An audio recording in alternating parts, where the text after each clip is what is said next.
Terminadas as palavras de Santelmo, minha esposa começou a se sentir mal, assim como naquele dia quando eu e Gumercindo tivemos a primeira discussão.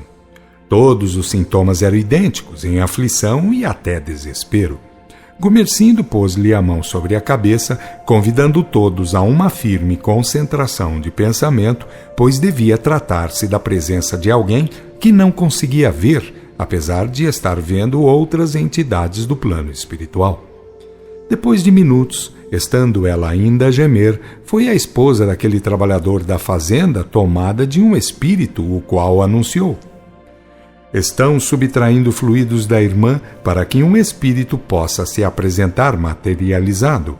Tenham firme desejo nesse sentido, porque, pelo que mandam dizer, será o fenômeno muito grato a todos. O espírito despediu-se e deixou a médium, tendo cada um de nós feito o possível a bem da melhor concentração. 1 minuto depois, se tanto for o tempo gasto, ouvimos dizer: graças a Deus, acendam todas as lâmpadas. Olhamos para o lado de onde vinha a voz, tendo visto perfeitamente o nosso filhinho Teófano, que se sustentava no ar como que agarrado a alguma coisa, pela disposição dos braços. Inquirido por Gumercindo, respondeu que ele estava no colo da vovó. Depois de Nora ter aceso as lâmpadas, estando ele sempre na mesma postura, deslocou-se, entretanto, para o outro lado da mesa, ficando de frente para sua mãe.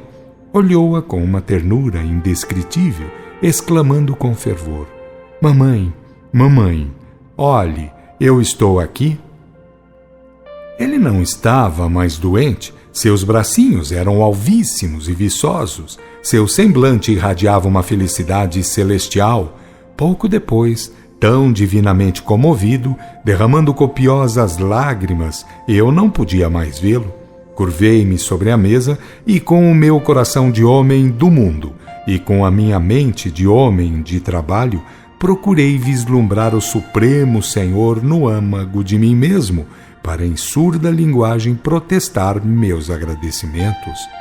Eu sei que não precisava falar. Minha alma era um discurso sublime, encantada que estava com a oferta do Senhor. Theo, disse-lhe Santelmo, você veio a nós como mensagem do céu. Permita o Senhor que se repita isto por toda a nossa vida. Ele o interrompeu observando: não, padrinho, olhe como sofre minha mãe. Eu não quero mais fazer isso. Padrinho? Theo, você acha que isso tem importância? Eu creio... Ele de novo interveio. Eu sei, vovó também pensa assim. Os sacramentos que salvam são o amor e a ciência, mas os pensamentos de amor nos alcançam e atraem fortemente. Estou sempre aqui porque estou bem e porque tenho uma função, como vovó está mandando dizer.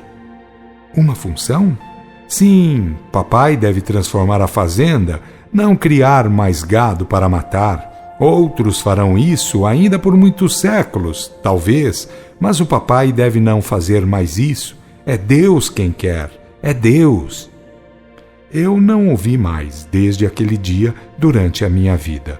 Ele se desfizera e se fora, só vindo de quando em quando, mas por incorporação. Sua mãe, minha esposa, desenvolvera a mediunidade de incorporação e era de ver como tinha um só modo de pensar e sentir. A seguir, comunicou-se outro espírito, havendo abordado tão importante assunto. Com ele mantivemos prolongada conversa, debatendo a questão, não já por oposição minha, mas simplesmente para penetrar a fundo no propósito da ordem vinda. Fez o espírito o seu paralelo. A predestinação tem sua raiz nos motivos preparados pelo espírito no curso da vida. Num caso de predestinação, há sempre a infusão de 2 fatores, pelo menos, e que são o mérito do espírito e a ordem administrativa superior. Isto é, o céu determina um elemento capaz. Esse, pois, o seu caso, nesta conjuntura histórica. E se eu não quisesse aceitar o convite ou a ordem? Qualquer indivíduo pode falhar e responder pela falha. Outro faria o serviço, porque vasta é a seara do Senhor. Como eu dizia, São necessários trabalhadores múltiplos para múltiplos serviços e em variantes tonalidades intensivas. A sua função, agora, é dar cabo da ordem e vencer. Receio das vantagens do ato, como exemplo a ser seguido. A humanidade continuará criando para matar e comer. A antropofagia ainda perdurará muito. Ele avançou, dizendo-me: não convém pensar assim, porque assim não pensaram os grandes reveladores, aqueles que em tempos primevos deram exemplos de fidelidade ao céu. A humanidade ainda está embrutecida, mas eles venceram. Faça cada um a sua parte, assim como possa e deva, que a justiça suprema se impõe devidamente. Os precursores não devem discutir ordem recebida, conscientes que devem estar do mandado celestial. O reino do céu é ordem geral, mas para efeito de gozo, compreenda-se bem, é de ordem pessoal. Está escrito com palavras de lei, poderá gozá-lo ou não. E quem poderia desfazer semelhante determinação? Estou apenas discutindo, mas é meu intento cumprir a ordem. É um exemplo. No curso da história fará efeito e produzirá bens e morredouros. É como o espírito em face do reino do céu chega a crescer tanto que se vem a tornar útil a quantos dele quiserem se valer. Não é o reino do céu que cresce, que ele é fundamental, imutável e completo. É o espírito que cresce para ele por desdobrar seus poderes latentes. Uma vez desperto, torna-se poder e filtro da soberana vontade. Quem cresce para a lei, a seguir em ações, vale pela lei. É o caso dos cristos planetários, que por se unirem à lei, valem por ela e a executam. Eis porque digo que vos cumpre agir, não com os olhos fitos nas cogitações humanas, e sim com a certeza do apoio superior. Largai a semente na terra, que o céu dela há de cuidar. Longe estão ainda os bons dias da humanidade terrícola, mas é certo que virão. Sendo assim, portanto, bem-aventurados aqueles que lhes emprestam valores e esforços. Qual o vosso nome? Sou apenas um irmão, que trabalha e quer trabalhar, que serve e ama o ato de servir, até um dia, quando o Senhor dos mundos determinar. Deus vos cobrirá de bênçãos, assim como acatardes os seus mandamentos. Saído esse, deu entrada minha mãe, que disse ser ele uma luz do Senhor, assim como o chamavam na sua esfera de vida aos elevados mentores. Consultei a opinião de minha mãe sobre a questão. Que pensa a senhora, mamãe, sobre o caso? Ela sorriu e respondeu: eu não penso, quando a ordem vem de tão alto. Faço apenas questão de cumpri-la como melhor possa. Sei que é o primórdio de uma reforma, ou da reforma de costumes, pois em muito há que haver transformação na face da terra e no caráter do homem. Mas é necessário começar, e não tenha receio do que possam dizer os homens, pois há sempre os dispostos a tudo menosprezar e criticar. Lembre-se disto, se o Divino Mestre voltasse para cumprir nova missão, e o fizesse no seio de um povo agora dito cristão, por certo que não seria aceito, e eivado de apupos passaria a vida. Os que se dizem cristãos, convém lembrar, são-no de modo superficial, contemplativo, quando muito. Em obra, pouca coisa se salva na terra. Infelizmente, meus amigos, é assim. Verdadeiramente estamos longe do modelo enviado pelo céu. Em obras, sim. Em fantasias, não. Sobram os formalizados por toda parte, não havendo tempo para o curso das obras dignificantes.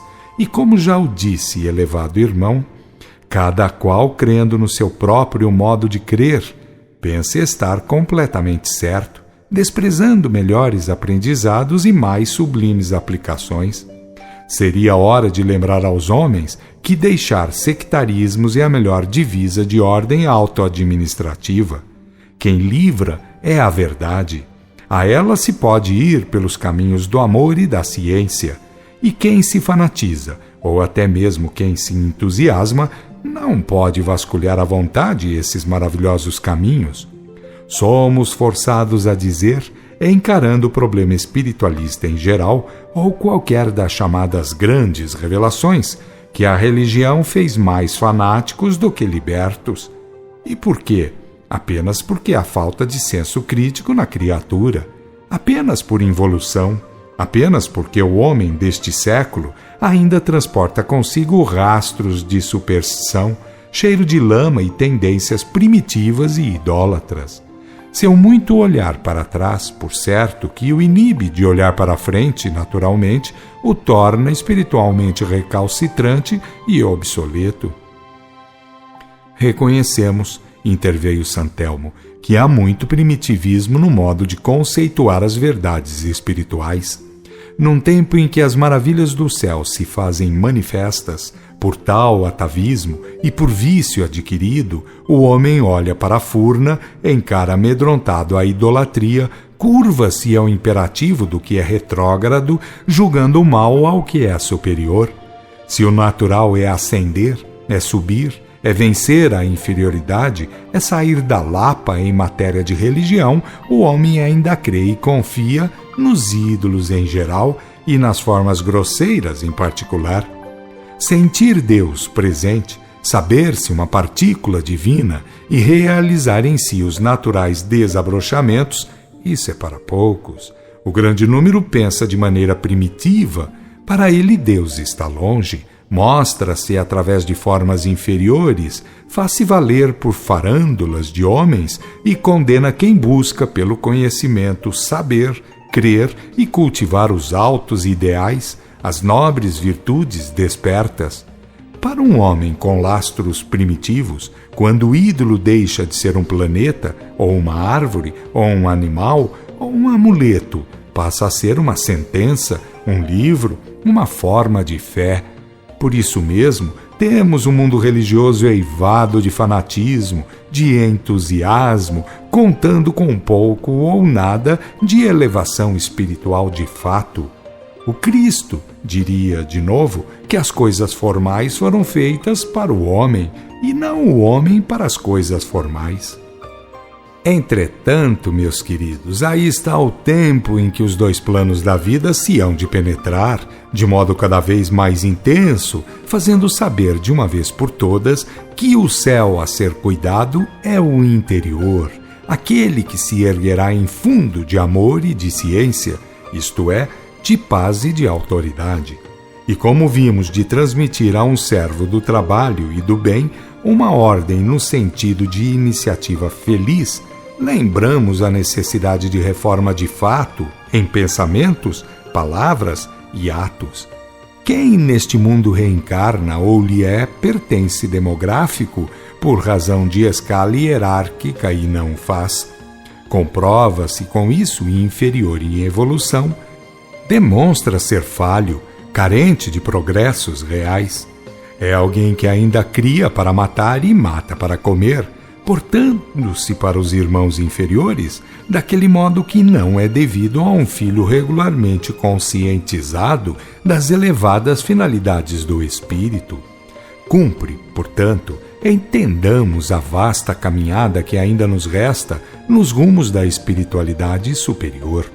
E para entendermos assim, antes de mais nada, devemos considerar o valor da vida, seja dos seres humanizados, seja daqueles de nossos irmãos que ainda mundeiam pelas esferas animais inferiores. Distingo bem, no âmbito da questão, a luta que o homem deve travar contra os assaltos à sua faina. Neste caso, que é ou compreende a luta contra os animais daninhos, e quando não sejam de uso alimentício, matar não é crime.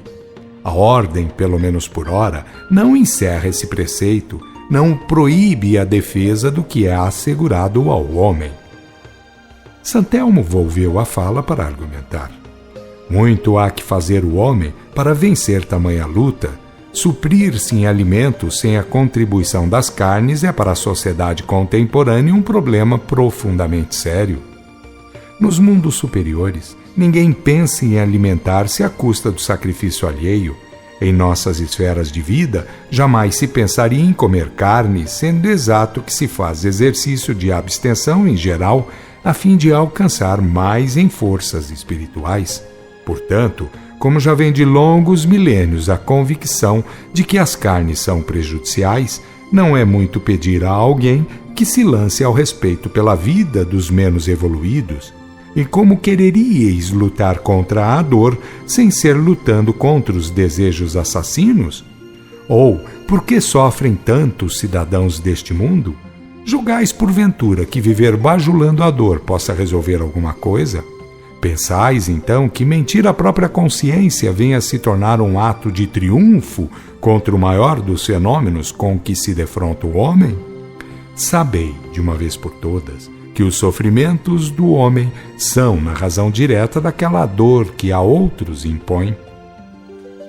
Pareceu ter ouvido alguém que lhe lembrara alguma coisa para a seguir recitar o texto bíblico. No Velho Testamento está dito: quando fordes mansos e humildes, increparei os animais daninhos e retirarei do vosso meio os espíritos imundos. Creio que fala por si o grande aviso, pois não? Não deixa de ser excelsa a advertência, respondeu Nora. Então meigo volveu minha mãe. Tenho que vos deixar, meus queridos. Outros afazeres me estão afetos. Lembrai-vos, entretanto, que sem amar a vida ninguém chega a ser vitorioso e feliz. E não digais que é tradição, que o mundo sempre foi assim, ou que Deus tenha deixado uns para serem devorados pelos outros. Todos vêm surgindo das gamas inferiores da vida e cada qual, à medida que se torna mais consciente, deve empreender a luta contra a inferioridade. É para a frente que se deve olhar, não para trás. As glórias finais são psíquicas e não instintivas. Compreenda cada qual o que tem e aquilo que lhe falta, sopesando severamente a necessidade de amar cada vez mais, porque fora do amor não há vitória de fato. Antes de elogiar a dor, faça-se alguma coisa por eliminá-la. Uma nova era surge para a humanidade reclamando mais amor, mais ciência, muito mais sinceridade do homem para consigo mesmo. Desculpas falazes não levantam o reino de Deus no íntimo do homem.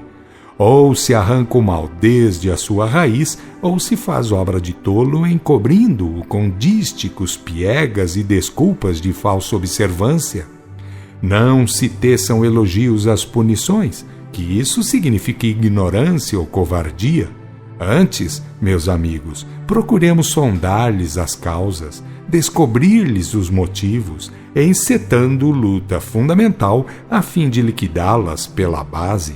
É hora de darmos conta também, e acima de tudo, daquilo que os milênios de fé viciosa erigiram.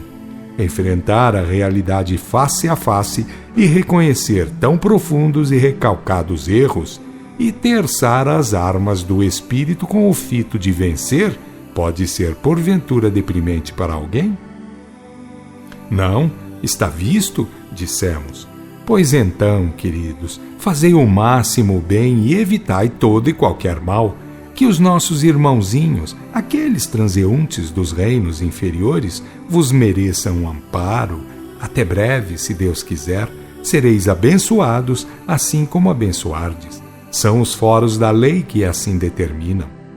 Fizemos uma prece pelos espíritos sofredores e outra agradecendo aos poderes superiores da vida pela oportunidade tão grata que se nos deparara de manter colação com o mundo espiritual. Uma vez encerrada a sessão, Gumersindo observou: é fácil compreender, depois de um contato destes, a importância do batismo de espírito, daquele grandioso fenômeno do Pentecostes, marco inicial de uma nova fase histórica, de um tempo de franquias gloriosas entre os dois planos da vida. Pela nossa mente perpassou, então, tudo quanto se dera em seguida ao grande evento, até o 4º século, quando Roma surgiu, liquidando a revelação, truncando o batismo de espírito a fim de impor toda a sorte de idolatrias, de paganismo mercantilista, despótico e propulsor de ignorância sem conta. Depois de tomarmos um café reforçado, cada qual tomou seu rumo. Viam-se nos semblantes as marcas de uma felicidade ímpar, daquela infusão com o céu, Restavam esplêndidos fulgores espirituais. Quando teremos mais dessas bem-aventuranças? Indagou Nora. Pensei um pouco, tomei íntima deliberação e respondi: não antes de cumprir a ordem. Fica assim combinado. Na próxima vez, tudo estará em condições ideais, porque nenhum animal da fazenda estará votado a ser comido. Nora olhou-me com surpresa, inquirindo: não comerá mais carne de hoje em diante? Sopesei as circunstâncias e, para não prometer muito, respondi: não matarei para comer. Pode ser que venha a comer, mas não tirarei a vida para fazê-lo. Se outros matarem e, conforme o caso, talvez coma, talvez não, prometo que posso apenas. Gumersindo e Santelmo endossaram minha proposição, afirmando segui-la, e foi assim que terminamos a tarefa daquele adorável dia, naquela memorável noite.